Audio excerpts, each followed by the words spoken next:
On va regarder un petit reportage sur justement cette possibilité d'intervention européenne en Centrafrique et vos commentaires sont les bienvenus juste après. Regardez. Des blindés de la force africaine à l'assaut des positions tenues par des milices chrétiennes anti-Balaka. Nouveau pic de violence le week-end dernier dans les quartiers de Bangui, où survivent des musulmans assiégés depuis des semaines. Le temps joue contre nous, il faut aller plus vite. Première déclaration de François Hollande lors d'un mini-sommet de crise consacré à la sécurité en Centrafrique. Une heure plus tard, le général français Philippe Pontiès évoque la montée en puissance du contingent européen représentant 13 pays chargés de se déployer à Bangui. Le dispositif s'étoffera progressivement pour atteindre sa capacité opérationnelle initiale vers la fin du mois de mai, avec environ 800 soldats déployés, dont les 3/4 seront directement impliqués dans des missions de sécurité. Une opération très attendue par la France, qui se sentait bien seule sur le terrain. Alors, pour balayer les réticences, François Hollande enrôle la chancelière allemande dans son partenariat de sécurité pour l'Afrique. Si la France fait l'effort principal à travers l'opération Sangaris, l'Europe et l'Allemagne nous apportent là aussi des moyens logistiques, matériels, financiers qui permettent de soutenir la Centrafrique dans ce moment si difficile. Pour Angela Merkel, qui va fournir des avions de transport, c'est un nouveau chemin qui s'ouvre vers l'Afrique. L'Allemagne, puissance économique, veut désormais assumer de nouvelles responsabilités diplomatiques. Oui, alors soyons clairs là-dessus. La France a dû déployer un forcing considérable et hausser le ton pour enfin briser l'image d'isolement qui leste son engagement, notamment en République centrafricaine aujourd'hui, mais d'une certaine manière au Mali hier, d'une façon pesante et durable. Ce n'est pas l'irruption de quelques centaines de soldats européens, d'ailleurs nouvelle tour de Babel, parce qu'il va falloir coordonner tout ça. Vous avez un contingent de 55 Slovènes, de 42 ceci, cela. C'est un cauchemar logistique et opérationnel. Bon, on est dans le symbole. Mais la réalité derrière tout ça, et derrière effectivement le timide engagement allemand, c'est que quand vous discutez avec des diplomates, que ce soit à Berlin ou à Londres, ils vous disent, écoutez, la Centrafrique, c'est une affaire française. Quels que soient les enjeux d'ailleurs de sécurité régionale qui sont indéniables aujourd'hui, ils vous expliquent, entre quatre yeux, qu'ils ne sont pas là pour régler les arriérés post-coloniaux des aventures françaises. Suspicion légitime au demeurant, au regard de ce que furent des opérations comme Kolwezi, Barracuda, etc. Il n'en demeure pas moins qu'aujourd'hui, le péril a changé de nature et que réduire cette problématique à une histoire franco-française de préservation d'intérêts, c'est faire preuve d'une sorte de cécité inquiétante, puisqu'on voit bien qu'il y a une sorte d'illusion des dangers bien au-delà des frontières de tel ou tel État. Donc voilà l'enjeu de cette... Mais je ne pense pas que la petite inflexion, le frémissement que manifeste cet engagement européen change fondamentalement la nature de cette suspicion. Francis Loupo. Je crois qu'il faut rétablir une vérité, c'est que on entend beaucoup dire que l'Europe est indifférente à l'égard des questions de sécurité en Afrique. On prend l'exemple de la Centrafrique, évidemment, on prend l'exemple du Mali. C'est vrai que la Centrafrique, c'est un engagement français. Le Mali également, c'était un engagement français. Mais quand on prend la question sécuritaire dans sa globalité, l'Union européenne est l'organisation la plus engagée en Afrique sur les questions de sécurité. Il faut quand même rappeler ici que le budget de l'architecture de paix et de sécurité de l'Union africaine, qui est le dispositif majeur des questions de sécurité, de prévention de conflits, de règlement de conflits en Afrique, est financé, cette architecture de paix et de sécurité, à 98% par l'Union européenne. C'est-à-dire que la contribution des pays africains s'élève à 2% seulement. C'est vrai que l'Europe n'a pas d'armée. C'est vrai qu'il n'y a pas une politique de défense commune en Europe. Et il faut également ajouter à cela qu'il y a un contrepoids, je dirais, à cette carence, c'est le contrepoids financier, que l'Europe s'engage financièrement énormément, et de manière, je pense, comment dire, par rapport en tout cas à d'autres puissances telles que les États-Unis ou autres, ou l'Allemagne, c'est le plus grand porteur de finances aujourd'hui pour les questions de sécurité. Mais là, on parle d'intervention de forces armées sur le terrain. C'est différent. Bah, écoutez, quand on finance évidemment une architecture de paix et de sécurité, ça aide évidemment à entreprendre des opérations de paix et de sécurité en Somalie par exemple, ou dans des pays comme et même la MISCA. Si la MISCA qui dépend de l'Union africaine, je veux dire qu'en amont, elle est forcément financée mécaniquement par les fonds qui proviennent de l'Union européenne.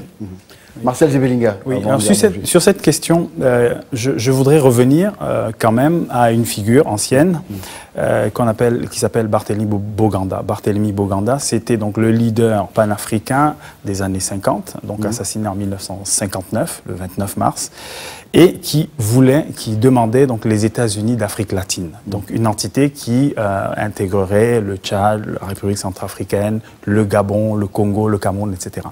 Et ce qu'on paye aujourd'hui dans toutes ces régions-là, c'est aussi le fait d'avoir voulu tuer une certaine vision de l'Afrique. Des gens qui étaient désintéressés, qui ont voulu projeter l'Afrique dans des grands ensembles viables. On les a acculés soit à la mort politique, soit à la mort sociale, soit à la mort physique. Et aujourd'hui, on se retrouve avec des élites qui ont été longtemps placées par telle puissance, telle entreprise, etc. Et on est surpris du résultat. On n'a pas d'armée dans cette région. Et qu'est-ce qu'on a à la place? Parce qu'il ne faut pas non plus condamner les pays européens. Ils ont bien observé, je pense ils sont quand même, ils savent faire les additions comme tout le monde, qu'on est dans des pays qu'on appelle les pays de la France-Afrique. Nous sommes dans des pays qui ont une monnaie commune depuis les années 30, imposée par la France, et qui, aujourd'hui encore, versent la moitié de leurs réserves au Trésor public français. Pourquoi voulez-vous que des pays européens garantissent des monnaies de pays africains avec lesquels ils n'ont aucune histoire? Pourquoi voulez-vous qu'ils aillent soutenir des pays ou des armées, voire des régimes, avec lesquels ils n'ont aucun lien? Il faut bien. Et donc, on est en train de payer, et c'est l'évidence, on paye une histoire ancienne, une histoire extrêmement problématique, qui, à mon avis, nous pousse à réfléchir sur ce fameux partenariat ou cette fameuse relation Europe-africaine. Soit on décide effectivement de la traiter fondamentalement, de la soigner comme il se doit, soit alors on laisse les pays africains aller dans la dynamique africaine et la dynamique avec les pays émergents et tous les autres pays qui seront capables d'entretenir des rapports non prédateurs avec l'Afrique. Ça vaut aussi naturellement pour les élites africaines. Je pense qu'il y a une réalité historique quand même qu'il faut souligner à ce stade du débat, c'est que il ne faut quand même pas oublier que le centre de gravité de l'économie mondiale s'est déplacé depuis longtemps de l'Occident vers l'Est et le Sud du monde quand même. Et que, au fond... On est dans une logique Sud-Sud plus que... Ah bah oui, c'est-à-dire que quand on... je veux dire, il faut porter un regard très juste sur ce qu'on a vu à Bruxelles la dernière fois. C'est ce sommet Europe-Afrique. Au fond, c'était la réunion entre des pays en développement, ou pays moins avancés si vous voulez, et ce qu'est devenu en réalité l'Europe aujourd'hui, c'est-à-dire une puissance moyenne toute relative. Comme les États-Unis, d'ailleurs, sont devenus une puissance moyenne toute relative, face aux émergents, évidemment, comme aux pays émergents, avec en tête la Chine, qui n'est plus un pays, en fait, qui n'est plus une puissance émergente, qui est une puissance tout court. N'est-ce pas? Je sais pas si, je vois que Vincent Hugeux est dubitatif, mais c'est une réalité. Aujourd'hui, les pays comme la France, comme l'Allemagne, les pays qui composent aujourd'hui l'Union européenne, doivent être considérés comme des puissances relatives. Et ne sont plus, effectivement, ce n'est plus le centre de gravité de l'économie mondiale ou de la puissance militaire mondiale. Albert Bourdieu. Ce que je voudrais simplement dire, c'est que la méfiance dont a parlé Vincent Hugeux, que nous tous admettons, méfiance de l'Europe, enfin du reste de l'Europe à l'égard de la France, bien sûr s'explique par cette histoire compliquée, complexe, mouvementée, parfois rocambolesque, hein, pour ne pas dire plus, entre la France et l'Afrique. Et les Européens, sans doute, ne sont pas insensibles à ce qui se passe. Il y a sans aucun doute des enjeux considérables, notamment sécuritaires. On l'a vu pour le Mali, des enjeux sécuritaires qui concernent en partie aussi l'Europe.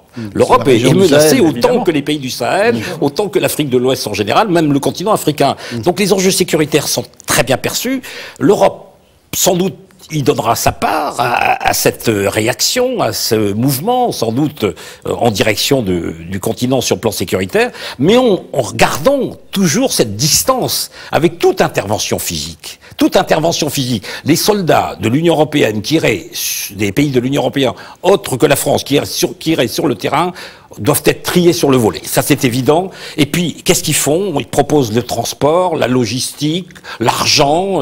Regardez l'aide pour le Mali, 3 milliards et quelques. C'est pas la France qui a déboursé cet argent pour le Mali, pour la reconstruction du Mali. Je voudrais simplement dire autre chose aussi, c'est qu'au fond, les pays africains eux-mêmes, c'est ça qui est extraordinaire, n'attendent pas, et Francis Laloupeau a dit effectivement que l'Union européenne finance quasiment tout le budget opérationnel de l'Union africaine, tout le monde le sait là aussi, mais dire que les États africains eux-mêmes ne se tournent pas vers les autres pays africains, parce qu'il y a des habitudes, de mauvaises habitudes qui ont été prises, et ce sont ces mauvaises habitudes qui font que l'Europe reste toujours dans l'expectative. Regardez les Anglais, ancienne puissance coloniale, ils s'en fichent, littéralement. Bon, la France a son histoire, compliquée, complexe, ça a été suffisamment dit, on va pas en faire ici, j'ai envie de dire, la critique classique et permanente que nous tous, nous avons pu adresser, asséner à ces rapports entre l'Afrique et la France. Mais je veux dire par là qu'aujourd'hui, il y a sans aucun doute d'autres impératifs. Et je crois que les impératifs économiques ne sont pas absents. Vous voyez, il y a des impératifs, il y a des enjeux sécuritaires, il y a des enjeux économiques. Et aujourd'hui, l'Europe, elle n'a plus les moyens de sa politique. Et l'Europe n'a plus les moyens de sa politique. La France n'a plus les moyens de sa politique, y compris en Afrique, bien sûr, en dehors des aspects sécuritaires. Et puis, il y a une Chine qui est en train de tout dévorer. On va voir ce que fait la Chine. Allez-y, Vincent Hugeux. Précisément, il me semble que cette donnée sécuritaire de l'équation est quand même cardinale. Au sens qu'il y a quelque chose de surréaliste à évoquer, par exemple, des partenariats économiques féconds, si l'on travaille sur un terrain qui lui-même est travaillé, meurtri par des conflits récurrents. L'état de dépendance de nombreux États africains vis-à-vis de l'Europe ou de la France pour assurer leur propre sécurité est navrant, mais c'est une donnée. Oui. Et ils signent un échec qui est l'échec de l'Union africaine et au préalable de l'OUA en matière sécuritaire, parce qu'il y a aussi, je sais que c'est politiquement incorrect de le dire, des arrière-pensées de suprématie régionale qui peuvent entraver les efforts en la matière. Un mot quand même sur la Chine, et pour revenir aussi sur le raisonnement de Francis à l'instant. Moi, un des phénomènes que je trouve les plus intéressants à étudier en ce moment, c'est d'une certaine manière la fin de l'émerveillement pékinois. La fascination pour la Chine a été une martingale formidable pour des tas de régimes autocratiques. Ah, vous nous embêtez sur tel projet de pont ou d'hôpital au prétexte que les geôles du régime sont pleines et que nous piétinons les droits de l'homme, les Chinois frappent à la porte. Et alors, les Chinois, ils avaient un mérite absolument fantastique, la double inconditionnalité. Inconditionnalité économique, on réendette avec des crédits à taux zéro, voire à taux négatif, illimité. Inconditionnalité politique, c'est-à-dire on ne va pas, nous, au nom de la non-ingérence dans les affaires intérieures, venir vous embêter avec des histoires de droits de l'homme. Moi, ce qui m'intéresse, c'est que ce que je sens monter dans les sociétés civiles africaines, le pluriel n'est pas fortuit, les sociétés civiles africaines, c'est un raisonnement qui est le suivant. Pourquoi diable devrions-nous accepter des Chinois ou d'autres aujourd'hui ce qu'à juste titre nous refusons des anciennes puissances coloniales? Et n'oublions pas un dernier point historique, la Chine n'est pas un nouveau venu sur le terrain africain. Il fut un temps où quand même, dans les deux grandes écoles d'afro-marxisme, il y avait un combat au couteau entre les pro-soviétiques et les pro-chinois. Donc essayons de ne pas être trop angéliques sur ce Alors justement, l'ampleur de la présence chinoise sur le continent africain, regardez, on se retrouve juste après. D'accord. Accra et ses commerces, le Ghana et son boom économique, pays riche en matières premières, stable au plan politique, avec une croissance à 8%, le Ghana est devenu le premier de la classe en Afrique, ce qui n'a pas échappé aux investisseurs étrangers, à commencer par les Chinois. Stephen Chum est venu de Hong Kong. Dans cette zone industrielle, il y a 6 ou 7 usines chinoises qui fabriquent des sacs en plastique, des fers à béton, toutes sortes de produits. Au Ghana, les Chinois ont créé plus de 300 entreprises. Stephen, lui aussi, a fondé la sienne. Une trentaine de Ghanéens produisent ici du carbonate de calcium. Cette poudre entre dans la composition de nombreux produits, mais notre principal client fait de la peinture. Voici notre matière première, des coquilles qui proviennent d'un ancien lit de rivière.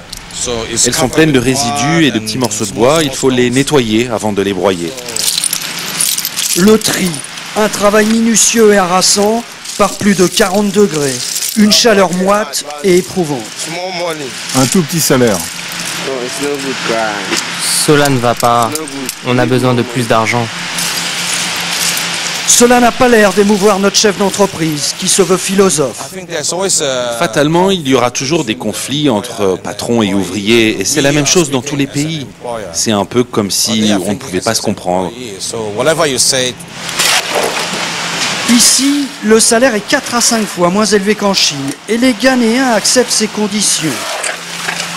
faute de mieux. Depuis peu, Steven a même créé cette ferme. Plus de 200 canards, une centaine d'oies, de quoi nourrir une partie de la communauté chinoise qui n'a fait que croître au fil des ans. Environ 20 000 Chinois vivent ici et le mouvement ne fait que s'accélérer. Au Ghana, on n'élevait pas des oies et des canards. Ce sont les Chinois qui ont apporté cette nouveauté pour leur propre nourriture. La plupart de ces canards finissent ici, dans un des meilleurs restaurants chinois de la ville. Le patron du restaurant, c'est lui, Gary Young. Comme son ami Steven, il vient de Hong Kong. Et dès qu'on lui parle de productivité, il a son point de vue sur les Africains. En fait, il faut du temps pour se développer. Il faut d'abord apprendre à marcher avant de savoir courir. Nous, on peut travailler 24 heures sur 24. C'est une grande différence avec eux. Car eux, ils ont des horaires bien précis. Résultat, les Chinois sont souvent stigmatisés par des Ghanéens qui perdent peu à peu le contrôle des petits commerces comme les épiceries. Au début, on nous a fait croire qu'ils n'investiraient que dans l'industrie. Mais maintenant, on voit bien qu'ils sont aussi dans le petit commerce. Et nous, on n'est pas contents. À tort ou à raison, les Chinois ici sont perçus comme des nouveaux colons, alors même que leur activité économique aide le Ghana à maintenir une croissance à près de 8%, une croissance qui est la meilleure du continent africain. Martial Zebelinga, ça bouleverse un peu votre raisonnement Ça n'a absolument d'aucune façon. Le fait de dire que les Chinois sont les nouveaux colons d'une part, non, absolument pas. Je sais que vous êtes quelqu'un de très informé et bien informé. Il ne vous aura pas échappé que depuis un certain nombre d'années, on a une brochette permanente de papiers, d'articles, de reportages, de livres, de journaux écrits par des Occidentaux pour expliquer que les Chinois sont les nouveaux colons. Et pour faire dire... Ce n'était pas des Occidentaux qui témoignaient. C'est un reportage, c'est un reportage, donc c'est fabriqué. On peut prendre 15 000 reportages et voir ce que ça donne. C'est un clip, en réalité. Concrètement, un reportage, c'est fabriqué selon les techniques d'un clip vidéo. Donc on peut donner son opinion à travers. Mais là, faire injure à la corporation que moins deux d'entre nous représentent ici. C'est avec beaucoup de respect que je le dis. Je voudrais juste... Non, c'est avec beaucoup de respect que je le dis. Ce qui est normal, c'est que le journaliste laisse aussi transparaître. Non, mais il ne s'agit pas de parler de votre opinion. Sur la présence intense des Chinois sur le terrain et la manière dont ils peuvent traiter les citoyens. J'y viens, je vais vous donner mon point de vue d'une façon globale. Quand vous avez des échanges internationaux, il y a ce qu'on va appeler rapidement les gains qui sont des gains macroéconomiques et on peut avoir ce qu'on appelle aussi des pertes microéconomiques. C'est-à-dire que globalement, on peut gagner dans une relation et avec des endroits où microéconomiquement on perd. Et le rôle de l'État, justement, c'est d'utiliser une partie des gains macroéconomique pour financer et compenser les pertes microéconomiques. Pour amener... Mais pour le téléspectateur qui n'est pas forcément au fait de votre... Ça veut dire que, je vais vous dire... attendez. Quand État, il y a. Ça veut dire, et je peux vous dire qu'au Ghana, il y a un État, parce qu'au Ghana, ils ont quand même été capables, à plusieurs reprises, de repousser des lois, de repousser même des lois de privatisation par le Parlement. Donc il y a un État. Il y a des successions tout à fait démocratiques au Ghana. On peut leur faire confiance. Partout. C'est pas le cas partout. Là, on est dans le cas du Ghana. Donc c'est juste pour dire que concrètement, voilà ce qui se passe. Lorsque vous réduisez aujourd'hui l'opportunité historique des Africains, c'est d'acheter les produits internationaux au prix, entre guillemets, du marché. Avant, on achetait les produits internationaux au prix le plus cher parce qu'on avait une relation presque monopolistique avec l'Europe. Et on achetait au prix fort. Aujourd'hui, on peut acheter à un prix beaucoup moins élevé. Donc le gain qu'on réalise avec ça, l'État doit avoir une part qu'il récupère, logiquement, et il doit financer donc les activités qui pourraient être menacées. Bienvenue aux Chinois. Mais attendez, vous savez quoi, la Chine, quand vous prenez la Chine, quand vous prenez l'Inde, ce sont des pays dont le processus de développement économique est beaucoup plus contemporain. Il est plus proche de nous. Donc on a beaucoup plus à apprendre de la Chine. Regardez la mobilisation des ressources culturelles de la Chine. Regardez, donc il n'y a même pas photo en fait. Simplement, les institutions doivent équilibrer les relations et en faire des relations de progrès. Albert Bourgi, la question qui se pose n'est pas de savoir bienvenue ou pas aux Chinois, c'est qu'aujourd'hui il y a des besoins en investissement sur le continent africain qui sont considérables, et qu'il y a peu justement j'ai envie de dire, d'entreprises, de pays capables aujourd'hui de répondre à ces besoins d'investissement. Il se trouve que la Chine est là. et qu'elle offre bien souvent ses services, elle offre ses moyens financiers, et elle permet... Avec une éthique, même si c'est, comme l'a dit Martial Zebelinga, un reportage qui peut être subjectif, mais avec une éthique qui est toute chinoise. Écoutez, moi je vais vous dire une chose, le Ghana, je connais comme tous ceux qui sont autour de cette table, le Ghana n'est pas un pays à laisser faire les débordements, à laisser faire les Chinois et à accepter les débordements éventuels de ces Chinois. C'est vrai que, je le sais, nous allons tous en Afrique, nous vivons une partie de notre temps sur le continent africain, nous voyons qu'effectivement il y a parfois des agacements. Mais ça va pas au-delà des agacements aujourd'hui. Les investissements, qui c'est qui répond à ces investissements majeurs? Je discutais avec quelqu'un, je lui disais, mais cette route, elle fait, je sais pas, 150 km, ça va prendre du temps. Il me dit, oui, c'est vrai, on s'est adressé aux entreprises occidentales qui nous disent, il nous faut des prix financement, qu'est-ce que vous pouvez apporter, qu'est-ce que vous ne pouvez pas apporter, est-ce que le délai vous convient ou pas? On s'adresse aux Chinois, on a des réponses positives à toutes les questions qu'on pose, notamment en matière de financement, en matière de logistique, en matière je dirais, de spécification aussi, et d'aboutissement des travaux. Alors, qu'est-ce que vous faites dans ces cas-là? Qu'est-ce que vous faites dans ces cas-là? Je veux dire qu'on peut discuter, laissez-moi terminer, cher ami, c'est qu'on peut certes discuter de la manière dont les Chinois interviennent, occupent le terrain, ou parfois même agissent. C'est vrai, les Chinois vivent entre eux et repliés les uns sur les autres, sans doute. Mais je veux dire par là qu'aussi qu'il y a aujourd'hui des réponses à apporter quand même à des questions extrêmement cruciales de sous-développement. Où sont-ils précisément les prestataires financiers? Ils sont pas là bien souvent. Francis Laloupo.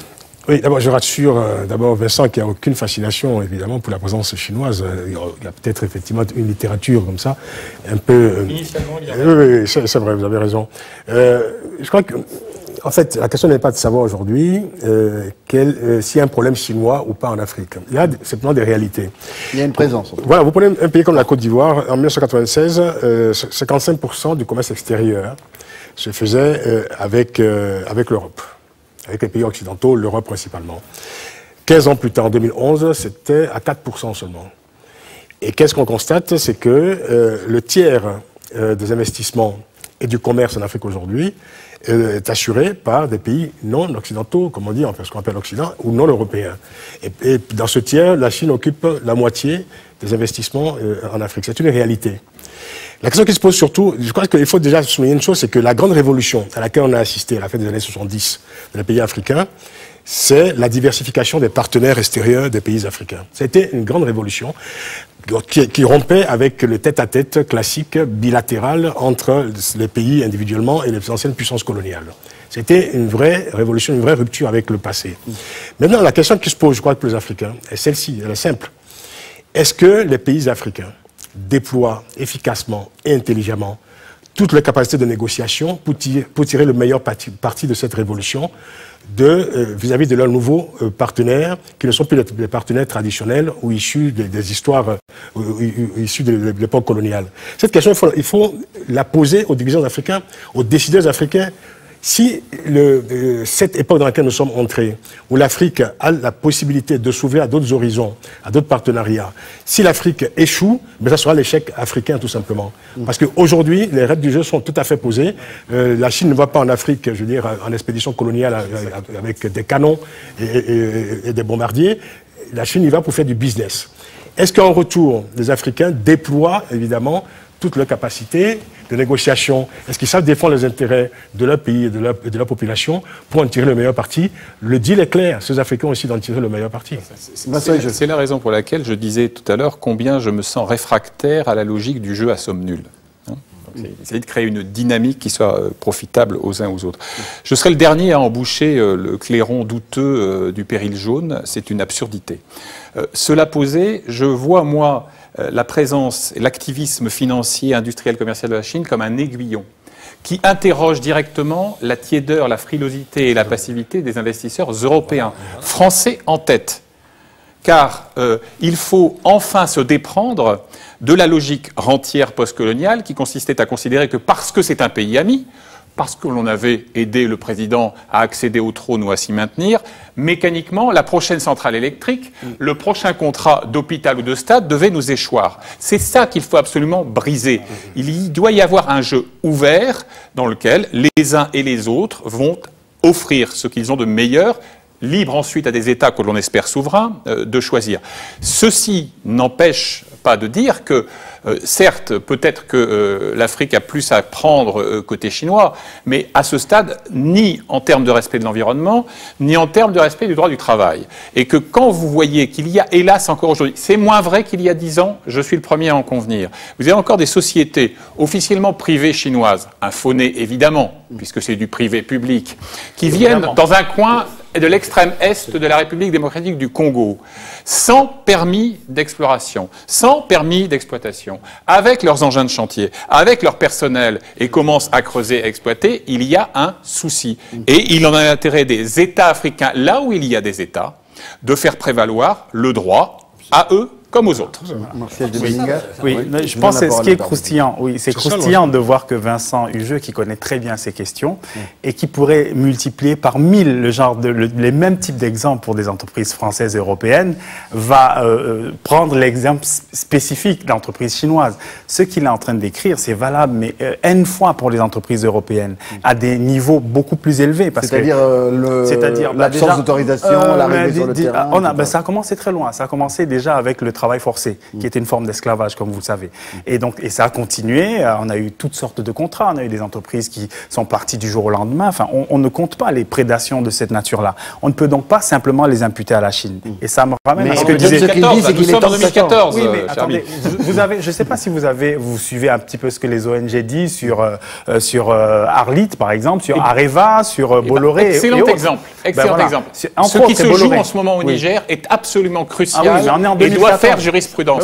C'est-à-dire qu'il faut effectivement qu'il y ait une renégociation des termes du contrat qui fasse que, contrairement à ce que me racontait un ancien ministre nigérien des mines d'il y a un petit quart de siècle, il ignorait jusqu'à la quantité de minerais enlevés par ce qui était à l'époque l'ancêtre d'Areva. 1000 fois d'accord avec vous. C'est valable au Niger, c'est valable au Gabon, c'est valable dans d'autres pays africains, c'est valable pour le pétrole également. Donc, ce qui confirme le rôle des États et des institutions africaines en la matière. Ça voudrait dire ce que disait Francis, à savoir qu'on a un nouveau partenaire qui n'a pas cet historique et avec lequel nous devons déployer, fournir une véritable intelligence globale de la situation, analyser, mettre des conditionnalités, etc. Avec tous les partenaires. Mais il faut le faire à tout le monde.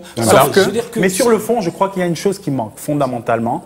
La relation avec l'Afrique et l'Europe manque de vérité.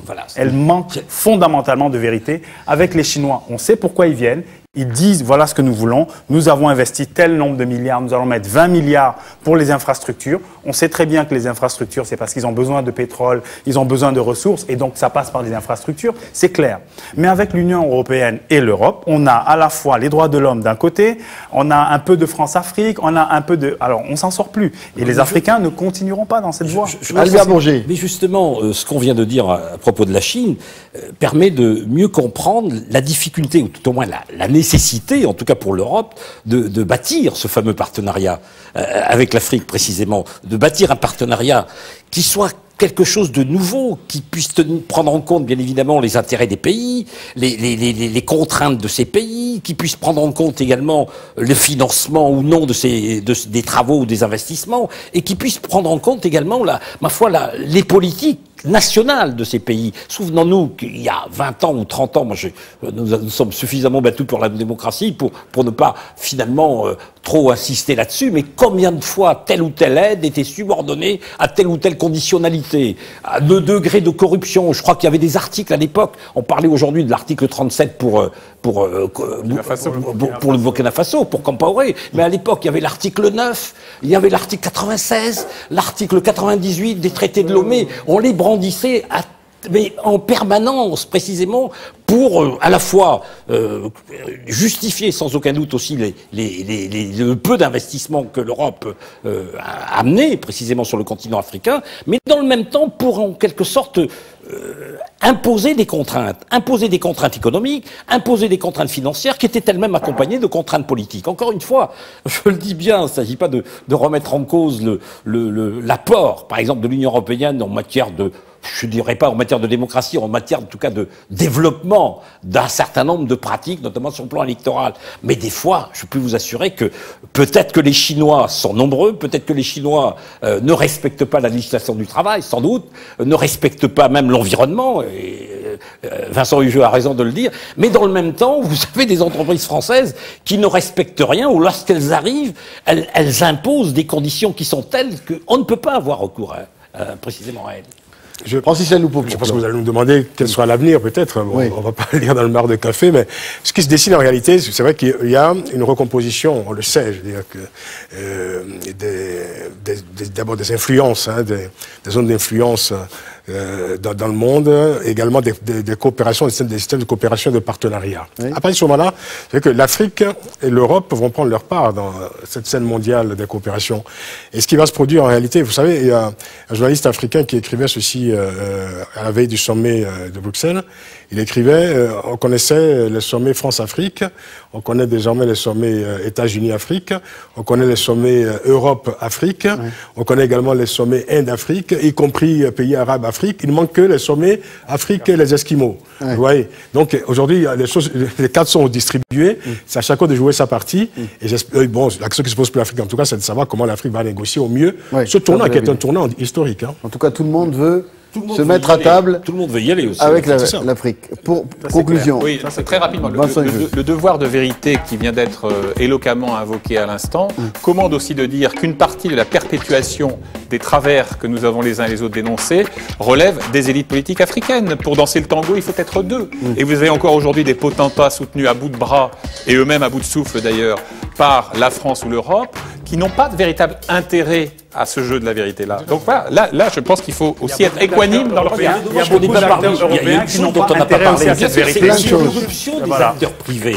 On a oublié les acteurs privés. Aujourd'hui, les États ne sont pas seuls. Vous avez des investisseurs africains qui viennent d'Afrique du Sud. Bien sûr, sud-africains, nigérians. Vous avez aujourd'hui une bataille extraordinaire autour d'une cimenterie au Sénégal entre une entreprise française et une entreprise nigériane. Transparence et vérité, c'est le mot. Merci en tout cas pour votre vérité. Martial Zevelinga, Albert Bourgi, Francis Laloupeau, Vincent Hugeux. Le débat se poursuit sur les réseaux sociaux. À bientôt.